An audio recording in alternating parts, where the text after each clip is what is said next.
Good evening. Good evening pong muli. Let's get our Bibles and open it on Hebrews chapter 9, verse 27.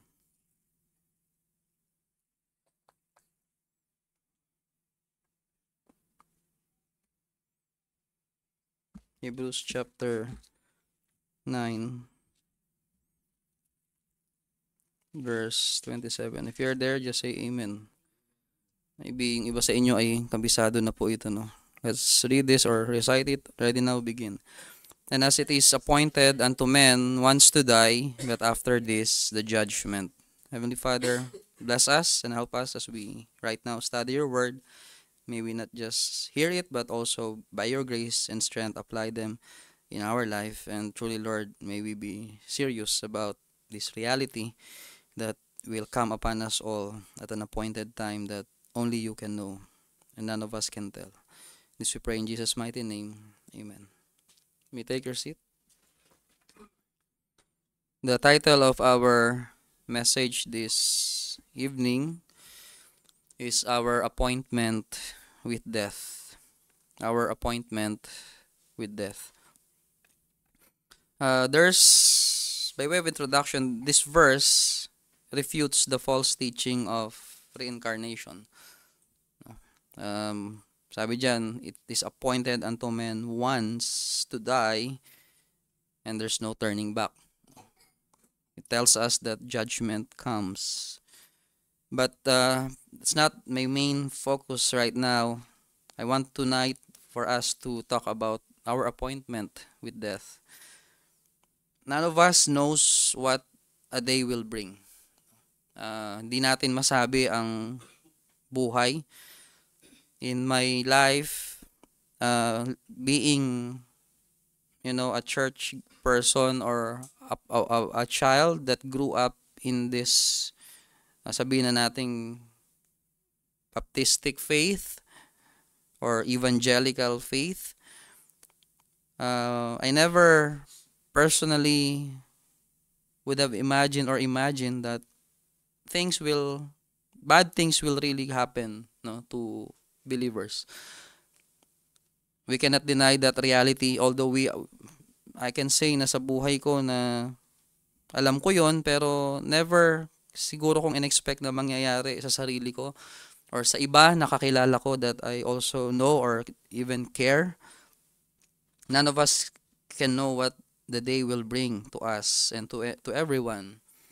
And to that note, I want you to remember this. Life is full of uncertainties, but there's one thing certain in life. It will end soon.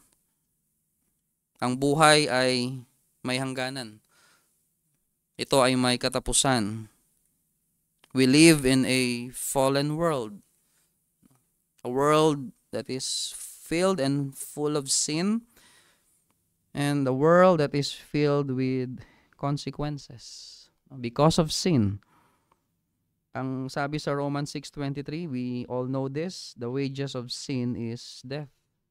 Ang kabayaran ng kasalanan ay kamatayan, but the gift of God is eternal life through Jesus Christ our Lord. Ang regalo ng Diyos ay buhay na walang hanggan sa pamamagitan ng ating Panginoong Hesukristo.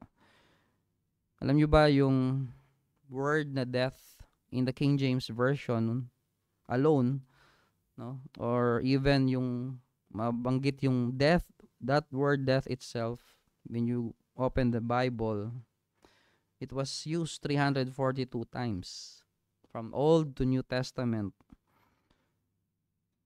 Hindi pa dyan kasama yung he gave up the ghost, for example, di ba? Or the breath of life, which is relevant to death. But makikita natin na it is replete, no? Ang Bible ay sagana sa topic na ito. And that means something. That means, therefore, dying is one reality for which we must be prepared. Ang kamatayan ay hindi natin i-take seriously. Seryosong usapan po ang appointment with death, and any preparation in connection to our appointment with death that does not pay careful attention to the words of our Lord and Savior Jesus Christ is vain. Kung ikaw ay nagpaplano ng buhay mo o kamatayan mo na hindi in accordance o sang-ayon sa mga utos at turo ng ating Panginoong Hesus, that is gonna be in vain. It is vain, it is arrogancy or pagmamayabang, and foolishness or kamangmangan. The question then that each one of us must seriously answer and examine ourselves tonight is this. And I want you to remember this and ponder regularly, no, on this question. Hindi ko sinabing araw-araw, pero on a regular basis, tanungin natin yung mga sarili natin, how prepared am I with my death appointment, and then stand before God? I'm talking to you. I want to ask this myself. Yes, Kristiyano ka na. Pero gaano ka kahanda sa kamatayan at sa pagharap mo sa Panginoon? You see, brethren, our serious answer to that question, and let me emphasize that, yung serious answer, our serious answer to the question, how prepared am I with my death appointment and then stand before God, will affect both how we live and how we deal with our appointment with death. Regardless of the age of our death, kasi merong namamatay ng maaga, may namamatay din sa kanyang katandaan. Okay? I'm not talking about appointment with death na maayos lang na namatay or die in old age. It's regardless of our age, the time and date of our death. Diba? We have this term or expression, untimely death. And regardless, beloved, of how we will die or in what way we will die. Kasi hindi natin control yung mga bagay po na iyan. We do not have the luxury of freedom to decide what age, what time, what year, or how we will die. In connection to the question, how prepared am I with my death appointment and then stand before God, I want to share to you another verse which will be related to what I'm really trying to impart to you tonight. And that verse is found in John. Open your Bible in John chapter 1, verse 41 to 42. John chapter 1, verse 41 to 42. Sabi po dyan, he first findeth, or yung other word, he first looked for. Hinanap niya muna, una sa lahat. Sinong hinanap niya? His own brother, Simon. Si Andrew yon, hinanap niya yung kapatid niya, si Simon, or si Peter. And saith unto him, we have found the Messiah, which is being interpreted the Christ. Verse 42, and he brought him to Jesus. Kinausap niya yung kapatid niya. Nakita na namin, natagpuan na namin yung Messiah. And then, hindi niya lang kwento, dinala niya. No? He brought him to Jesus. And when Jesus beheld him, he said, thou art Simon, the son of Jonah. Thou shalt be called Cephas, which is by interpretation, a stone. Now, what does Messiah or Christ means? You may know this already, but to just supplement your knowledge on it, Messiah or Christ means the anointed. The Greek translation of the Hebrew word rendered Messiah, the official title of our Lord, occurring 514 times in the New Testament. It denotes that he was, or Jesus was, anointed or consecrated to his great redemptive work as prophet, priest, and king of His people. He is Jesus the Christ, the Anointed One. He is thus spoken of by Isaiah and by Daniel. The Old Testament scripture is full of prophetic declarations regarding the great deliverer and the work he was to accomplish. Jesus the Christ is Jesus the great deliverer, the anointed one, the savior of men. And to believe that Jesus is the Christ is to believe that he's the anointed Messiah of the prophets in the Old Testament, the savior sent of God, that he was, in a word, what he claimed to be. This is to believe the gospel by the faith which alone men can be brought unto God. Yan po ang ibig sabihin ng Messiah. Now look at John chapter 5 verse 24. John chapter 5 verse 24. Verily, verily, I say unto you, he that heareth my word and believeth on him that sent me hath everlasting life, and shall not come into condemnation, but is passed from death unto life. You know, mula sa chapter 1 ng John, binasa natin kanina, and here in chapter 5, it was Andrew. Si Andrew is not well known today as his brother Simon Peter or si Peter, di ba? Kung sa popularity lang, mas kilala natin si Peter. We know more about him. But it is interesting to notice that when a person finds Jesus, kagaya ni Andrew, he usually or she would usually find first or wants first his or her family members or relatives to meet Jesus. Salvation is too good to keep to oneself or to yourself, di ba? Kaya nga hindi tayo tumitigil sa pagbabahagi ng salita ng Diyos. We never stop praying for our family members. Andrew, he went quickly to his own brother Simon first with the news, we have found the Messiah. We have found the Messiah. Alam nyo ba, during that period in time, it was already for at least 4,000 years. Men have been waiting, or men and women waited for the promised Christ, the anointed one. And now, Simon hears from the lips of his own brother the startling news that the Messiah was nearby. Imagine, di ba? They were living where history was being made. It was history in the making during that time. Ito na yung prophecy na fulfill na sa panahon natin. Sabi ni Andrew.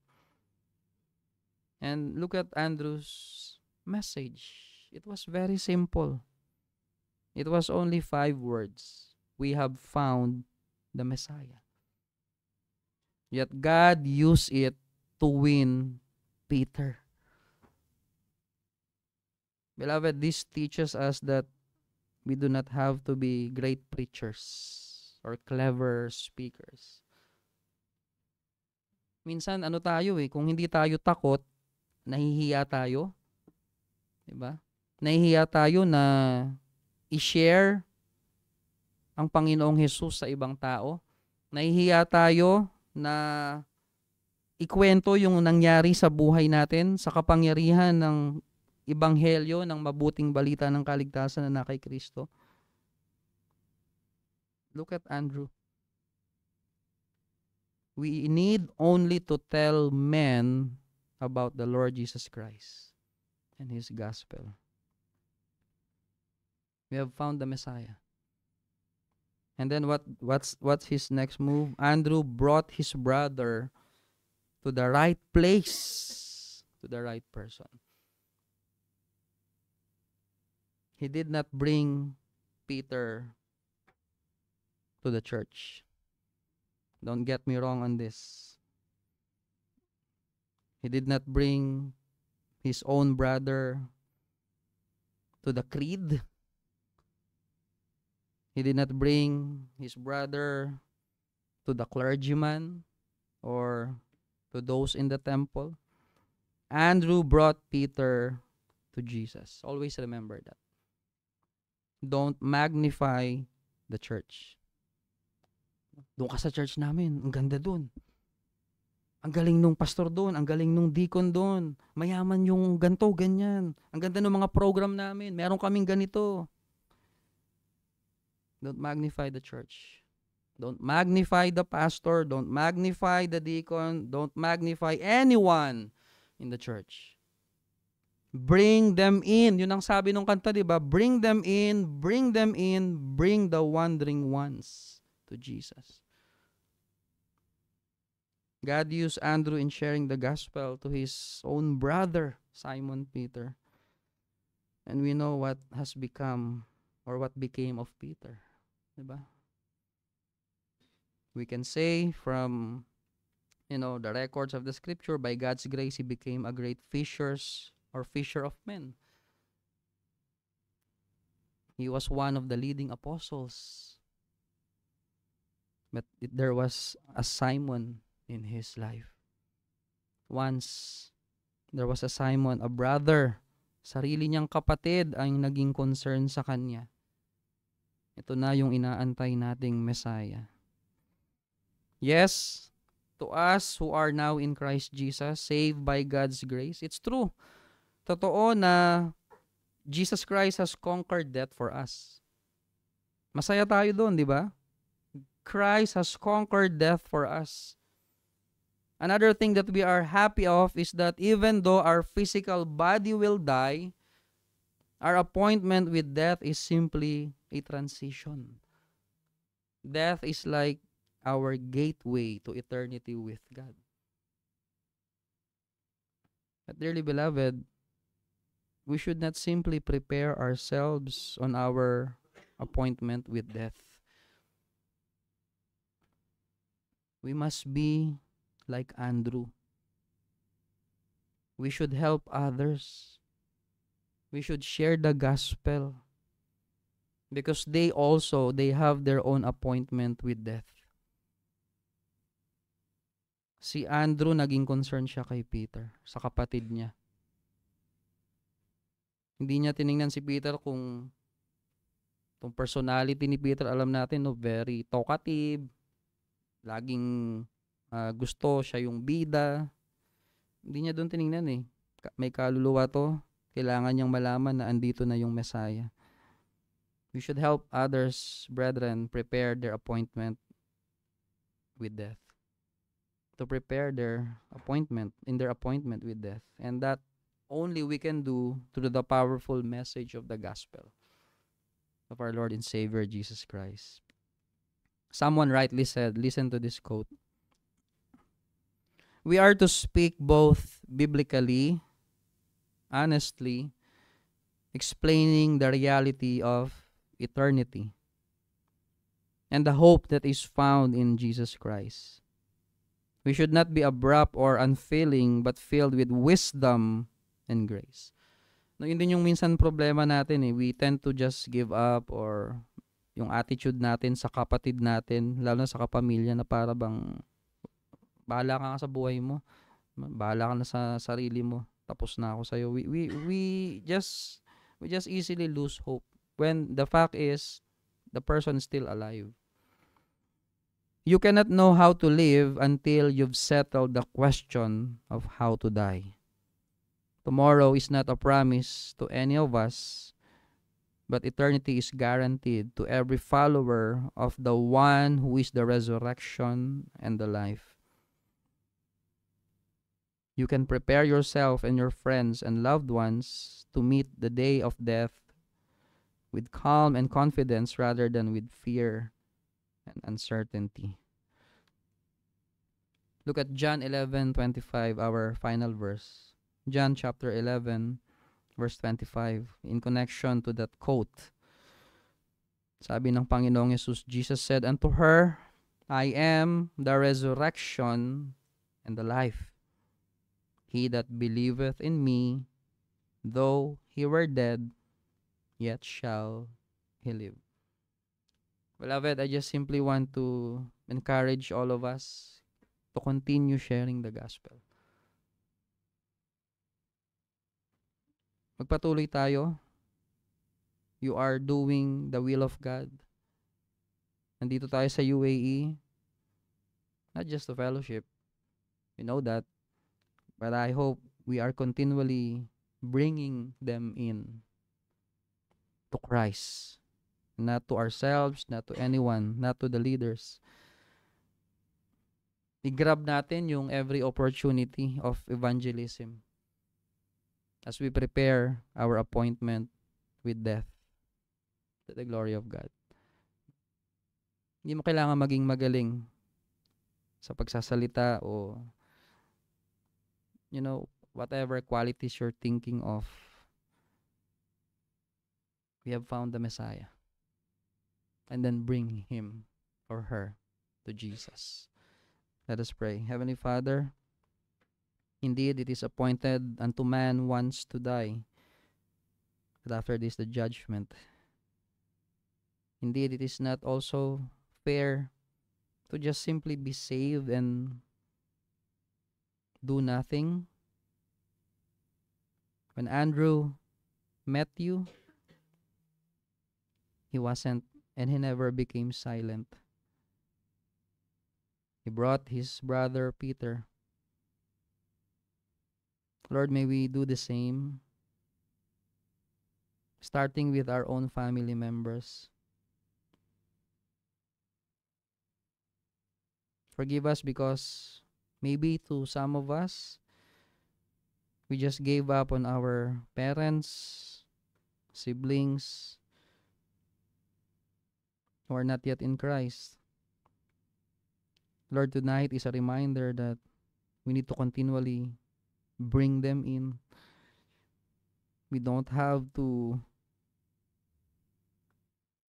be great speakers or intellectuals. May we be like Andrew when he said, we have found the Messiah. And he brought his brother before you, before your Son, our Lord and Savior Jesus Christ. As we bring them into this church, may we not bring them in a way wherein they would feel that we're putting anybody on the pedestal, not the denomination, not the person from any of the members of this church. Not about the programs, not about what we have or what we can do, but that we simply have to bring them to Jesus. To share the power of the gospel that you did once in our life, who were in darkness now in the light. Teach us, O Lord, while we still have this life. And truly, once we face our appointment with death, we can say, by your grace, that indeed, hindi po kami nagkulang sa mga kapamilya namin. Hindi rin nila kami sisisihin na hindi mo ginawa ang lahat para sa sinasabi mong tunay na pananampalataya. O Lord, may it never be to any one of us. And we don't depend on our own. We depend only on you for us to fight and finish this good fight of faith. This we pray in Jesus' mighty name. Amen. Thank you, church, and may God bless you.